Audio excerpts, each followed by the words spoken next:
Hello, sunshines. Hello, hello. Welcome to the show. How you doing, sunshine? I am doing great. I am, woke up and it was like 64 degrees or something here this morning, which doesn't happen often in Florida. So I was super excited, enjoying my hot coffee out in my cool backyard this morning. So I'm like, that just like gives me lots of positive energy to get through the day. Well, you must have woken up early because the other day I woke up early and I put on this really cute little turtleneck, and within 4 minutes I was like in a deep sweat. So Florida weather is such a unique and special thing. Yeah, I don't know if I don't even think I own a turtleneck anymore, so Mhm. it's out of the I love option. I love how it looks, mostly because it covers up the part of my neck that I don't favor. But I can't be too mad at it because I have my mother's neck, and then I see pictures of my grandmother, and I'm like, oh yeah, this is a lineal thing. But I do love that turtleneck look. I do. I just need to move to a colder climate so I can wear them more often. Yes, I think of that often. So I want to ask your opinion about something because it's been coming up and it's coming up for me tomorrow. Mm. Um, those of us that work for ourselves and we have lots of friends that work for themselves, and we get into this habit of bartering or trading services. Hmm. There are people out there in the money mass manifesting world who say, no, that's like a bad habit and it will diminish your money manifesting ability. So just say no to bartering. Hmm. And then there's me that goes, but it's so easy and convenient. Like if someone has a service that I actually want, Hmm. why not trade? It eliminates it, shh, don't tell anybody, but it eliminates putting the money on the book. I don't know. It's interesting. I mean, from a money manifestation point, I do say that, like, I do get joy out of seeing my numbers at the end of the month. And so if I don't have a number to throw up there, I feel like it brings down my number, right? So, like, it feels a little bit less than. But bartering has, over the years, given me access to services that I might not have been able to afford with actual cash dollars in that moment. I mean, let's face it, the concept of bartering has been around time immemorial, right? Like, we're always trading something Bartering for something. existed before money. Absolutely. So it doesn't bother me. But also, like, we're not in a full bartering system. So I can't barter for the electricity coming to my house, and I can't barter for the car that I drive, and I can't barter for my mortgage, right? So there has to be a limit to it, right? There has to be a limit to it. But I think, very carefully chosen choices. I think it could, I think it's really interesting. I've had a lot of really interesting experience. I am very, very particular about what I will and will not barter for. And it also kind of depends on what else is going on in my life, right? Like, if I'm having the best month ever, I'm probably more amenable to it. But if I'm like, man, it's the rough month, then no, I need me some cold hard cash, right? Because, like I said, there's things I can't barter for. I don't know. Yeah, What about as a healer over here, the healer needs to get healed sometimes, and so um, I will, if I like someone's services, I will trade. But it's fine. I do have one person that we both love each other's services, and she will not barter. So literally, we have this $100 bill that we you? symbolically pass back and forth. I love that. I love that. And I think there's a lot of value in that. I mean, I've gotten some really great energy in just paying someone for their time, and the joy of me paying them, and the joy of them receiving, right? Like, practicing generosity is a plus on that karmic scale, like giving someone the opportunity to do that, I think is a good thing. So, well, if our viewers have any opinions on to barter versus not to barter, I always like hearing other people's viewpoints on things. So, Absolutely. Well, we do have our Circle of Goddesses group on Facebook. And actually, we want to make sure that our guests are also in that group. So if ever we're chatting about something and you guys want to continue the conversation, jump in there. I'd love to have that conversation. I'd love to continue. And I think it's really cool that you get to interact with our guests too. Who's our guest today, Julietta? Let's bring Connie on. Hello, Connie. Welcome to the show. Good morning, ladies. It's great to be here. Hi there. Welcome. Will you please take a minute and introduce yourself to our audience? Tell them a little bit about who you are, what you do. Sure. Technically I'm a civil engineer, but I've also written 4 books and on different topics. And the latest one is about decluttering, not just your stuff, like most organizing and decluttering books are about, but also decluttering your physical body clutter. And most important of all, the biggest of all is mind clutter, emotional and mental clutter that may block these other efforts to declutter your life. Love that. Love that. That's incredible. This sounds like the name of it is Clear the Space, Feel the Rush. Clear the space. Say it again. Clear the space, feel the rush. Feel the rush. Ooh, I like that. That hits me right in the dopamine. Yes, exactly. And for anyone interested in finding that book, links to find that will be in the show notes. So check that out there. And decluttering seems to be coming up a lot for a lot of people. I even, I have an accountability partner and who's working on some massive decluttering. And I have been doing some decluttering of my own. And there is something about it that just feels so good. Right. It really is interesting. And Connie, maybe you can elaborate why does clearing up your space lead to a clearer mind? Like, how is that connection so strong?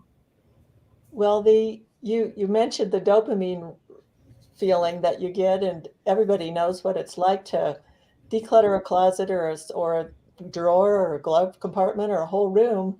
You feel a rush of energy, which I think is sometimes dopamine and sometimes endorphins, but it's all pain-killing chemicals.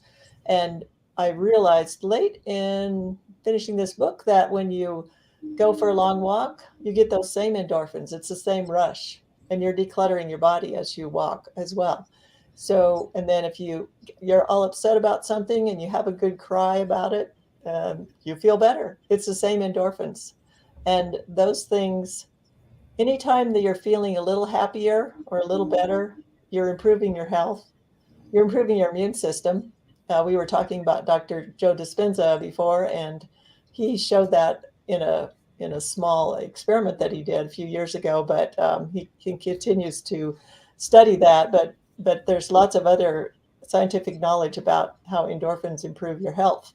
And when your health is better, your brain works better. And I like to say my book is not about serenity and lotus blossoms. It's more about the rush of energy that you get and how you can use that for the fun things in life that you want to spend time on. That's absolutely gorgeous. It reminds me of when I was about 29, I was going through a divorce and I started doing some marathon training. And just by the mere practice of walking miles upon miles upon miles and chatting it out with my friends, talk about decluttering. I'm pretty sure I left the Fort Lauderdale beach full of my baggage because it was such a purging, like physically, mentally. I was leaving, my tired body behind and stepping into an energetic body. And I was decluttering everything going on, upstairs here. And I never thought of it that way, but as decluttering, but you're absolutely right. Do you have a success story? Like, give me one of your client stories that you just love that really pushes you to keep going with what you're doing.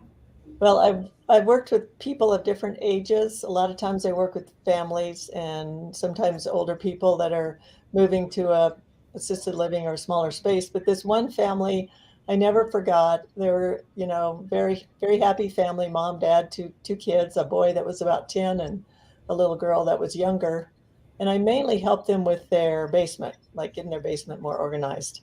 And the later when I came back, the mom told me, my son looked at the basement. He said, "Mom, now we could play down here."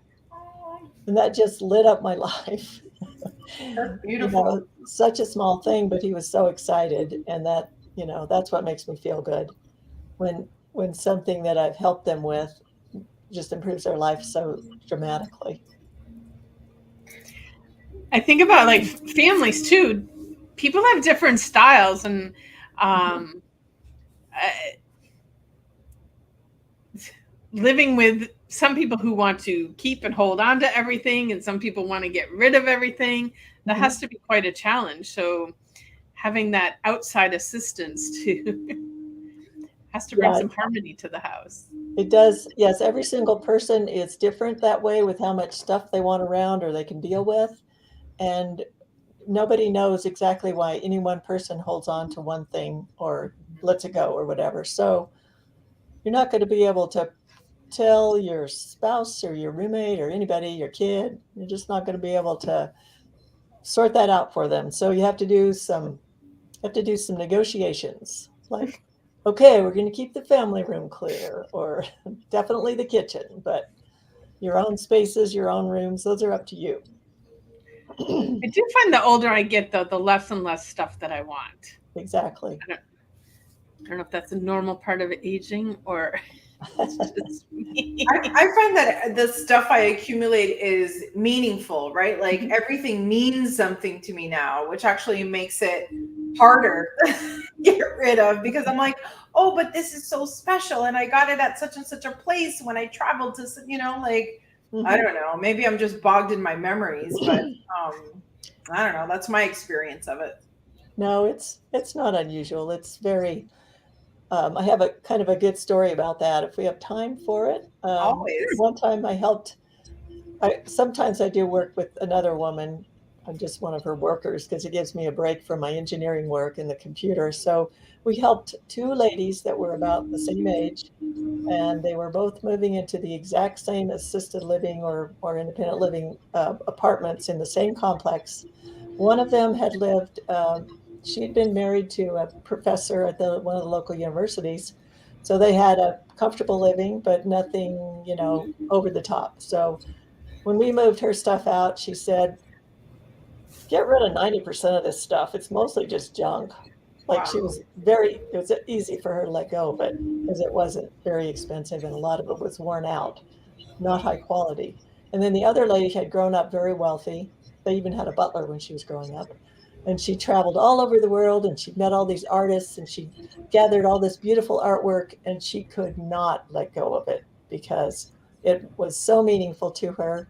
So we did our best to downsize, and we couldn't talk her into too much downsizing. But when we moved them both into the same identical type apartments, the first lady she said, "It's so beautiful." It was like a show home because all of her stuff fit easily into the apartment. It did not look cluttered. It just looked dazzling. And then the other woman, we put away as much as we could. But when we had to leave, there was no place else to put anything. She still had boxes and boxes and boxes stacked up. And I don't think she was very happy. So that's one of my favorite memories about letting go. And if you think about, oh, I don't want to let go of this thing because my aunt gave it to me, and I had an item that I spoke to my aunt about recently, and I'd been keeping it for years, and she doesn't live nearby, so she doesn't visit. And I said, "Remember that thing you gave me years ago that I've been holding on to all this time because I was afraid you'd be mad?" I didn't say that part. He goes, "Huh?" She was probably like, I was going to throw that away. I just gave it to you. Yes. That's So interesting.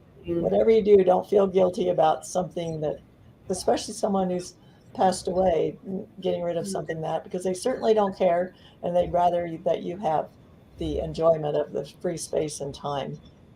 I think I'll feel better if I know I'm like passing it on to someone, like purposefully, right? Like even donating something to Goodwill or, I don't know, foster families or something like that, where at least like I feel better knowing, okay, well, it's not just going in the garbage. Like the waste, I don't like, handing things down, I'm all about that. But waste, I can't. Yep, I'm completely with you there. And well, we could probably talk about this all day, but I could. what we also want to know is, what is one piece of advice you've gotten from another woman that has changed your life? Oddly enough, it was another organizing writer named Julie Morgenstern. She's written several organizing books, and one of them was Organizing from the Inside Out.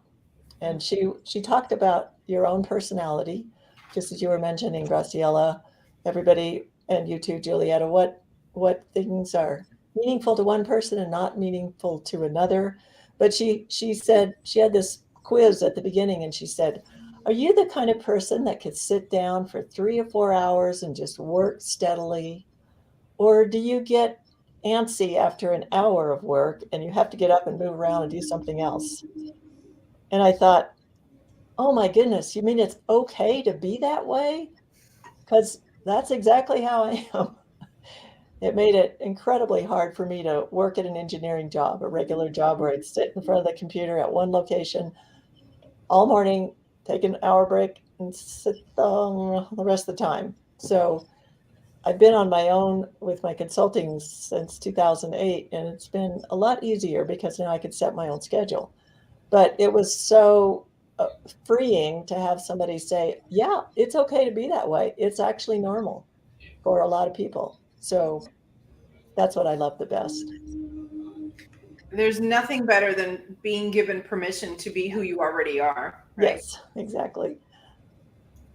And part of the reason this exists and we have so many different women on the show, I love the diversity of people that we've had on this show, but everybody's sharing their stories. Like someone out there is going to go, oh yeah, me too. I guess I'm okay. Like there's someone else like me out there. There's someone who's experienced the things that I've experienced. So that's, but it's so funny how we need permission. Right. Where did we learn that? Well, it's another thing I just heard recently is until we're about 7 or 8 years old, we don't have a way of filtering out the information that comes to us. Like all these people, our parents and other people in our life that are trying to teach us how to be humans. And sometimes they're misguided with the advice that they give us. So we don't have a way to say, no, I don't know, that doesn't sound right. So we take all this, and by the time you're that age, you've already heard, no, don't do it that way, that's wrong, hundreds of thousands of times. So it's no wonder we're a little gun shy, and we get kind of cautious unless we set ourselves free. And again, that takes a while. It takes the same amount of repetitions as all the ones that you've received in the other direction. So it's very understandable. I also think it's important to note that our brain develops differently over time, right? Like it's not fully mature until we're pretty darn grown. And by that time, you got to undo all the things that you learned the first time. Right. But because, I think like I see it in my own children when I say something and then they like take it and extrapolate it to some crazy end. And I'm like, that's not what I said, right? Like I said X, Y, Z. And they were like, oh, I thought you meant all of these other things. And I'm like, no, it is not. I have to, I don't know why I feel like confessing, but I feel like confessing to you that I own like years and years worth of National Geographic magazines that I have not yet read. And I swear one day before I die, I'm just going to lay there. Like I'm just going to read them all. But I do have them organized and they bring me joy. So that can't be a bad thing, right? That's great. Yes, absolutely. If you enjoy it, whatever collection that brings you joy, as Marie Kondo says, then that's the thing you hold on to. And let go of some other things that don't enrich your life at all. I'll give you one tip that might inspire you. There's a local charity in Denver that it has a day room where homeless people can come in and just hang out for a while and have a safe space. And they love to get National Geographics donated to them because it's one of the few magazines that doesn't promote a lot of consumerism, How which beautiful. would be painful for people that are homeless. So maybe some place locally for you is willing to take those donations too. I've never even heard of such a facility. That's really very interesting. I mean, we do have a lot of support for homeless here, but like just a place to go hang out during the day. I don't know if I've ever heard that like that. Although probably as I'm speaking this, all my nonprofit friends are like, "You're so crazy. Go check out XYZ," because we're South Florida, so there's probably are a lot of that. But Great. so I know your advice came from a book. Do you have a separate book that you'd like to share, or are we gonna mark that one down in the archives? Because I'm an archivist, so we're keeping them all. Okay. Well, my very favorite book is by a man named Michael Neil, Neill, and he's written several books. The first one that I loved of his was called Super Coach, which had kind of a goofy name, but it's a great book. But he's written a more recent one called Creating the Impossible, a 90-day program to get your dreams out of your head and into the world. And it's so rewarding. It's so reassuring, just the kind of thing what we were just talking about, where you realize that a lot of this input has come from who knows where. And we get lots of advice about trying to control our thoughts. And he says, hey, don't worry about it. You can't. So it's really, it's a wonderful book and super reassuring, and lots of great ideas if you just want to try something that sounds impossible to you at the moment. We're all about doing the impossible, doing things that we have no idea how to get them going, but you figure it out and you get it going. But you might have some additional tips for me to help me manifest all these crazy thoughts that go through my head and Graciella's head. I always tell you, Juliet, I'm telling you, somewhere there's a book with one line that'll change your life. Like we're just looking for that one door, that one opening, just to tell you where to go. I love that. And I like that it has a timeline in it, that it has 90 days. It sounds really interesting. Yes. And it's about some, like a specific project, like I want to get a book written or I want to get a product launched or something like that. It's not about, well, I'm going to change my mindset, or it's not. It's practical. More, it's very tangible. So that's kind of different too. Awesome. So Connie, in your life, I'm sure you've taken risks, done many things, but we'd like to know, what's one thing that you've done that you know you will never regret? I grew up moving every 6 months to a year because of my father's work. And when I learned to read, I just went right into that world and I stayed there because it was much easier to deal with than my helter-skelter life of moving so often.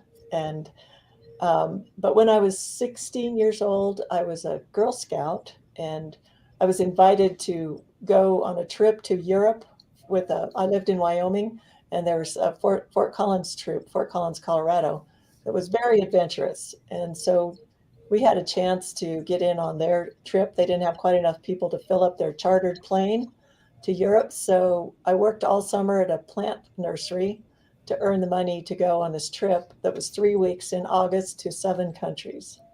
And for me to do something like that was pretty brave.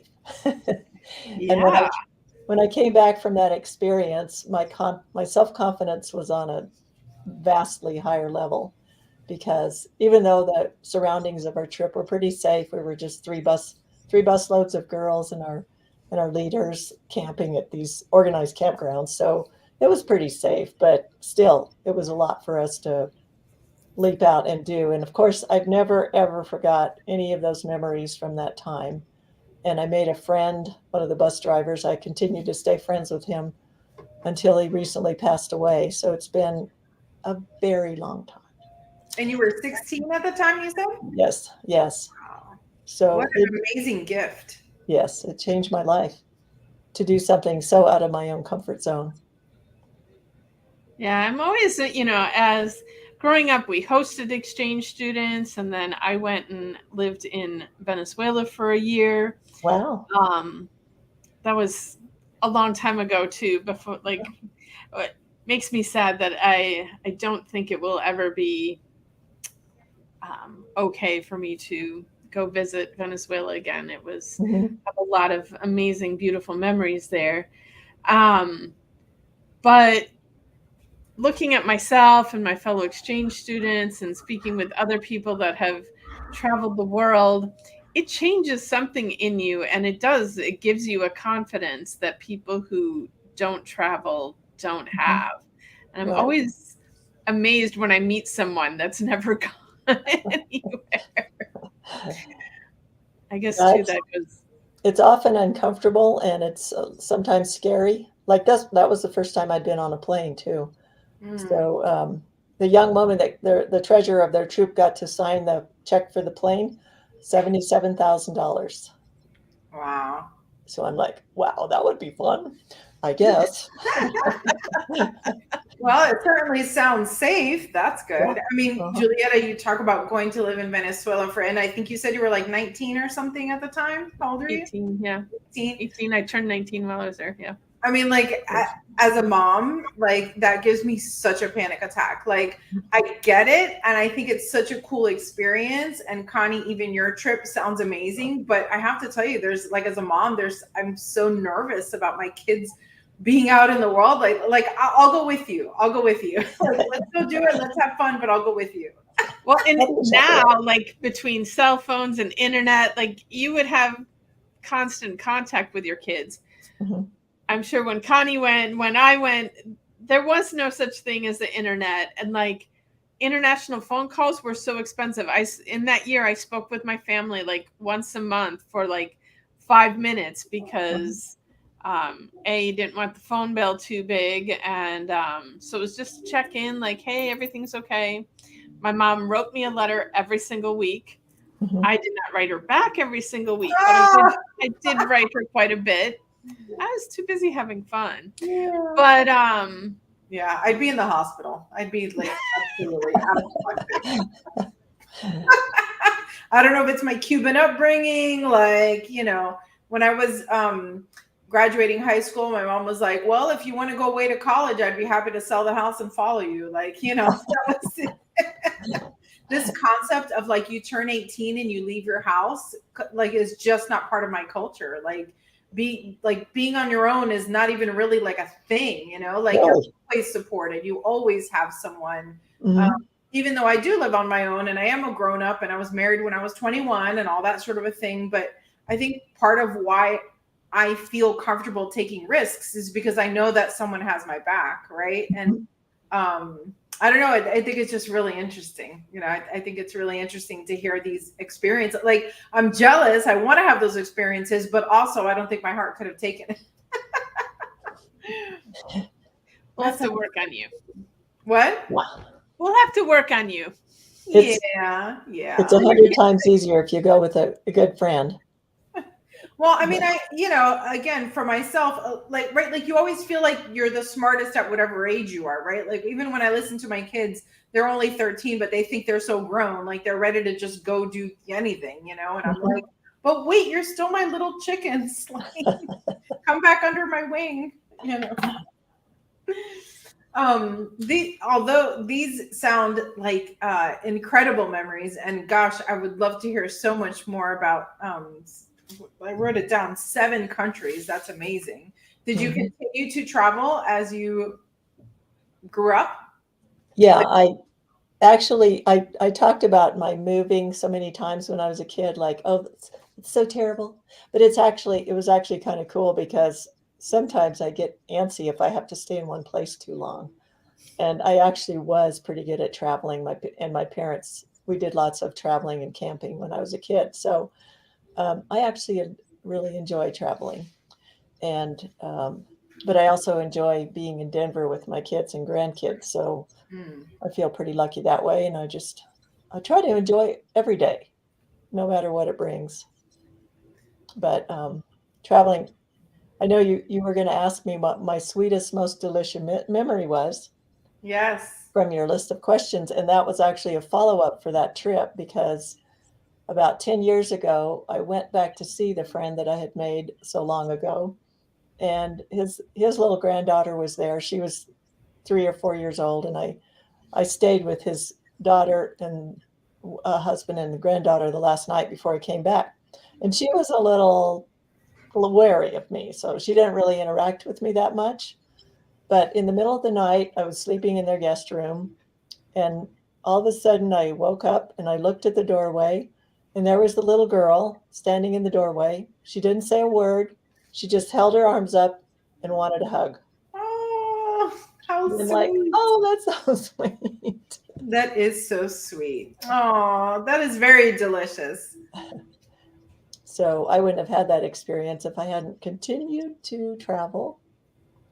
I don't do as much of it now, but I think that with the internet and the beautiful pictures that you can see from all around the world at the drop of a hat, it's not quite as compelling as it might have been in the past. Like, you're not going to see this if you don't go there, but it's all good.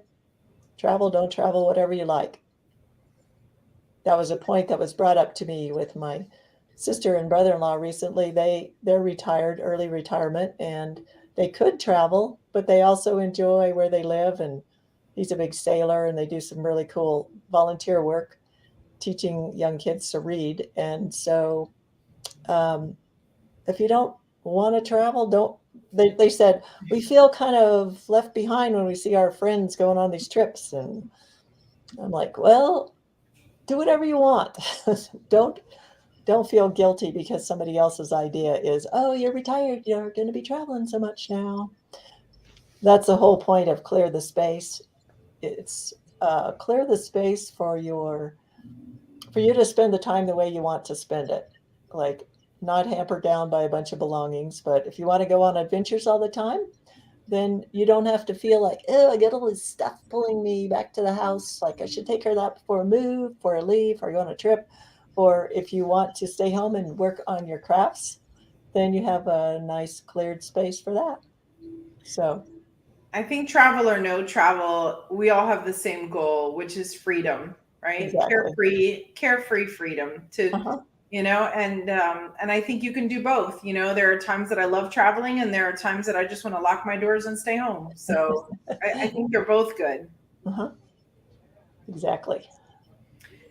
Thank you so much for everything that you've shared today. This has been really, really fascinating. I'm still keeping my National Geographics, but Absolutely. I will definitely look around and see how I can lighten my load a little bit. Well, I have one little thing that I say, this is a good exercise. If you had an hour to leave your house because it's going to get flooded or there's a fire coming or whatever, you don't have to leave this second, but leave in an hour. What would you take and what would you leave behind? And that helps you identify. That really crystallizes what you value the very most of your belongings. So it's a nice exercise. I see more decluttering in my future. And I see keeping my National Geographics on wheels so I can get them out the door faster. Great idea. T-Mobile. Thank you so much, Connie. We so appreciate you. Thank you too very much. Thank you again for joining us. And if you're interested in her book, check out the show notes and pick yourself up a copy. And thank you all for listening. Have a great day. Next time.